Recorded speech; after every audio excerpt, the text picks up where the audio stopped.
Hello friends, welcome back to my channel मैरी digital classes. आज के क्लास में केमिस्ट्री से संबंधित विभिन्न प्रश्न को देखेंगे जो कि ग्रुप डी एवं एनटीपीसी के लिए बहुत ही महत्वपूर्ण है। तो चलते हैं सबसे पहले प्रश्न पर, जो इस प्रकार है। कह रहा है, निम्न में से किसका उपयोग विस्फोटक के रूप में किया जाता है? तो नाइट्रोग्लिसरीन का उपयोग विस्फोटक के रूप में किया जाता है। दूसरा प्रश्न क्या कह रहा है कि वह तत्व जिसका परमाणु क्रमांक एवं परमाणु भार समान होता है। तो क्या बोला, जिसका एटॉमिक नंबर एवं एटॉमिक वेट जो है सेम हो, तो उस किसका होता है, उस तत्व का नाम बताएं। तो वह तत्व क्या है, हाइड्रोजन है, जिसका परमाणु क्रमांक एवं परमाणु भार क्या है, सेम होता है। अगले प्रश्न में क्या कहा गया, कह रहा है सूर्य के द्वारा विकृत ऊर्जा का कारण क्या है? तो सूर्य के द्वारा विकृत ऊर्जा का कारण है नाभिकीय संलयन, न्यूक्लियर फ्यूजन के कारण ही क्या होता है, सूर्य का विकिरण ऊर्जा उत्पन्न होता है। अगला प्रश्न कह रहा है न्यूक्लियन का मान होता है। तो न्यूक्लियन का मान क्या होता है, न्यूट्रॉन एवं प्रोटॉन की संख्या को ही न्यूक्लियन का मान कहते हैं। अगला प्रश्न कह रहा है परमाणु के केंद्रक के चारों ओर वृत्ताकार पथ में इलेक्ट्रॉन बिना ऊर्जा खोए घूमते हैं।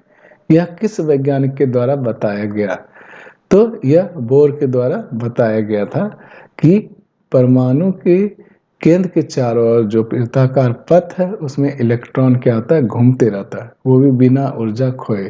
तो यह जो बताया गया था, यह बोर के द्वारा बताया गया था। अगला प्रश्न क्या कह रहा है, कह रहा है कि एक परमाणु जिसकी परमाणु संख्या 14 है, तो संयोजक इलेक्ट्रॉनों की संख्या क्या होगी? तो कह रहा है कि परमाणु संख्या कितना है, एटॉमिक नंबर कितना है, 14। तो संयोजक इलेक्ट्रॉनों की संख्या कितना होगा, 4।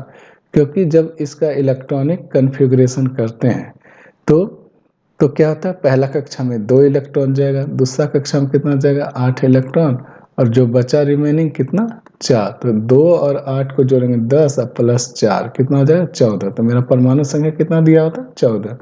तो कह रहा है कि संयोजक इलेक्ट्रॉन जो वैलेंस इलेक्ट्रॉन है उसकी संख्या क्या होता है। तो जो बाहरी कक्षा में जितना इलेक्ट्रॉन बचा वही मेरा क्या होता है, संयोजक इलेक्ट्रॉन। तो बाहरी कक्षा में कितना इलेक्ट्रॉन है, 4 इलेक्ट्रॉन। तो संयोजक इलेक्ट्रॉन की संख्या क्या होगी, 4। अगला प्रश्न कह रहा है एक तत्व की द्रव्यमान संख्या कितना है, 32 है, तथा परमाणु संख्या कितना है, 16। तो इसके परमाणु में न्यूट्रॉनों की संख्या कितना होगा? तो न्यूट्रॉनों की संख्या निकालने के लिए क्या होता है, जो द्रव्यमान होता है तत्व का, क्या होता है, परमाणु संख्या जो कि प्रोटॉन की संख्या प्लस न्यूट्रॉन की संख्या ही क्या कहलाता है, ये मेरा क्या होता है, द्रव्यमान कहलाता है, द्रव्यमान।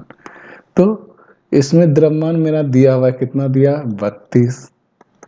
और परमाणु संख्या जो कि प्रोटॉन की संख्या ही कहलाता है, जितना प्रोटॉन की संख्या होगा वही परमाणु संख्या होगा। तो प्रोटॉन की संख्या कितना हो जाएगा, 16 प्लस n। तो n बराबर क्या आ जाएगा, 32 में से 16 को माइनस कर दें तो मेरा कितना आ जाएगा, 16। तो कितना आंसर होगा इसका, 16 होगा। अगला प्रश्न क्या बोल रहा है, कह रहा है भारी जल का अनुभार है। तो भारी जल का अनुभार कितना होता है, 20 होता है। तो कैसे होता है, तो भारी जल का जो फॉर्मूला होता है वो होता है D2O, ठीक है, ड्यूटेरियम ऑक्साइड। और जो ड्यूटेरियम का होता है भार, वो कितना होता है, द्रव्यमान कितना होता है, 2 होता है। तो मेरा यहाँ पे कितना ड्यूटेरियम, 2। तो 2 गुना 2 प्लस ऑक्सीजन का जो परमाणु भार होता है कितना होता है, 16। तो कितना हो गया, 2 गुना 2 कितना हो गया, 4 और प्लस 16, तो कितना हो गया, 20। तो भारी जल का जो अनुभार हो गया कितना हो गया, 20 हो गया। तो अगला प्रश्न कह रहा है निम्नलिखित कणों में किसका द्रव्यमान सबसे अधिक है? ऑप्शन दिया है न्यूट्रॉन, अल्फा कण, ट्रिटियम परमाणु, ड्यूटेरियम। तो इसमें जो अल्फा कण होता है उसका जो है द्रव्यमान सबसे अधिक होता है। अगला प्रश्न कह रहा है कि एक इलेक्ट्रॉन एवं प्रोटॉन की तरंग दैर्घ्य समान है, किसका वेग अधिक होगा? तो इलेक्ट्रॉन और प्रोटॉन का अगर तरंग दैर्घ्य समान होगा तो वेग जो है इलेक्ट्रॉन का क्या होगा, अधिक होगा। अगला प्रश्न कर रहा है जेम्स चैडविक ने एक उप परमाणु कण का आविष्कार किया, उस कण की विशेषताएं क्या है? तो जो जेम्स चैडविक है जो उप परमाणु कण का आविष्कार किया था, तो उसका जो विशेषता था क्या, इसमें सार्थक द्रव्यमान है तथा इसमें आवेश नहीं होता है। तो जेम्स चैडविक ने न्यूट्रॉन का खोज किया था, तो उसमें क्या होता है, द्रव्यमान होता है लेकिन आवेश नहीं होता है। अगला प्रश्न में क्या बोल रहा है, कह रहा है कि रेडियो सक्रियता की इकाई क्या होता है। तो रेडियो सक्रियता क्यूरी भी होता है, रदरफोर्ड भी होता है, बेक्वेरेल भी होता है। अगला प्रश्न कह रहा है एक अल्फा कण के उत्सर्जन से परमाणु क्रमांक और परमाणु द्रव्यमान में क्या परिवर्तन होता है। तो जब अल्फा कण उत्सर्जन होगा तो परमाणु क्रमांक में 2 तथा परमाणु द्रव्यमान में 4 की कमी हो जाता है। अगला प्रश्न कह रहा है कि पृथ्वी की आयु का आकलन किया जाता है, तो कैसे किया जाता है, तो यूरेनियम डेटिंग के द्वारा ही पृथ्वी का आयु ज्ञात किया जा सकता है। अगला प्रश्न कर रहा है अल्फा और बीटा किरणों की खोज किसने की थी। तो अल्फा और बीटा किरण की खोज रदरफोर्ड ने किया था। नेक्स्ट प्रश्न कर रहा है कि एक रेडियोधर्मी तत्व जिसके भारत में बड़े भंडार पाए जाते, तो भारत में जो भंडार पाए जाते वह जो तत्व है क्या है, थोरियम है। थोरियम का जो है भंडार भारत में पाया जाता है। अब कह रहा है बीटा किरण बनी होती है, तो बीटा किरण पे जो होता है ऋण आवेशित कणों से वो क्या होता है, बना होता है। अगला प्रश्न क्या बोल रहा है, कह रहा है नाभिक से निकलने वाले विकिरणों में किसकी वेदन क्षमता सबसे अधिक होती है। तो गामा किरण की वेदन क्षमता सबसे ज्यादा होता है। नेक्स्ट प्रश्न कह रहा है पृथ्वी की आयु का निर्धारण किया जा सकता है, तो रेडियोमेट्रिक काल के निर्धारण द्वारा क्या होता है, पृथ्वी का आयु निर्धारण किया जा सकता है। नेक्स्ट प्रश्न कह रहा है कि कौन सा रेडियोधर्मी तत्व हृदय पेसमेकर बनाने में उपयोग आता है। तो प्लूटोनियम जो है वो पेसमेकर बनाने में काम आता है।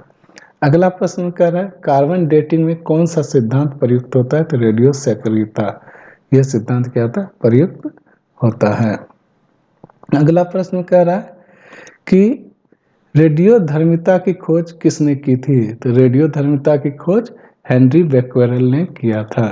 अगला प्रश्न कह रहा है प्राचीन वस्तुओं की आयु ज्ञात करने के लिए प्रयुक्त रेडियो धर्मी तत्व क्या है। तो कार्बन 14 जो कि आयु ज्ञात करने के लिए किया जाता है। अगला प्रश्न क्या बोल रहे हैं, कह रहा है कि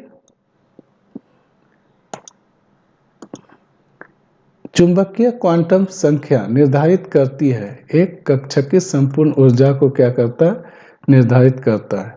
अगला प्रश्न कर रहा है किसने एक्स किरणों की आविष्कार किया। तो रोएंटजन ने किया था एक्स किरण की खोज। अगला प्रश्न क्या बोल रहा है कि एक कूलम आवेश में इलेक्ट्रॉनों की संख्या कितना होता है। तो इलेक्ट्रॉनिक संख्या जो होता है 6.25 गुने 10⁻18 इलेक्ट्रॉन होता है। तो कैसे होता है, तो Q बराबर एक फार्मूला जानते क्या होता है, Ne होता है, प्लस माइनस Ne, ये एक फार्मूला होता है क्वांटाइजेशन के फार्मूले से क्या होता है, Q बराबर प्लस माइनस Ne। तो मेरा क्या मांग रहा है, इलेक्ट्रॉन की संख्या, तो N बराबर क्या हो जाएगा, Q बटे N, E हो जाएगा। तो अब इसमें जो है Q कितना दिया, 1 कूलम दिया, E का मान कितना था 1.6 इंटू 10⁻⁻19। इसे जब सॉल्व करेंगे तो क्या हो जाएगा, कितना हो जाएगा 6.25 गुने 10⁻18 इलेक्ट्रॉन। ये मेरा क्या होगा, आंसर होगा। अगला प्रश्न क्या बोल रहा है, कह रहा कि इलेक्ट्रॉन की खोज किसने की थी। तो इलेक्ट्रॉन की खोज जे थॉम्सन ने किया था। और नेक्स्ट प्रश्न कह रहा है परमाणु का नाभिक मॉडल पहली बार किसके द्वारा खोजा गया था। तो परमाणु का जो नाभिक मॉडल पहली बार जो है रदरफोर्ड के द्वारा खोजा गया था। कह रहा है दोस्तों अगर यह वीडियो आपको पसंद आई हो तो लाइक एवं शेयर कर दीजिए, और अगर इस चैनल पर नए हैं तो सब्सक्राइब कर दीजिए। मिलते हैं अगले वीडियो पर, तब तक के लिए धन्यवाद।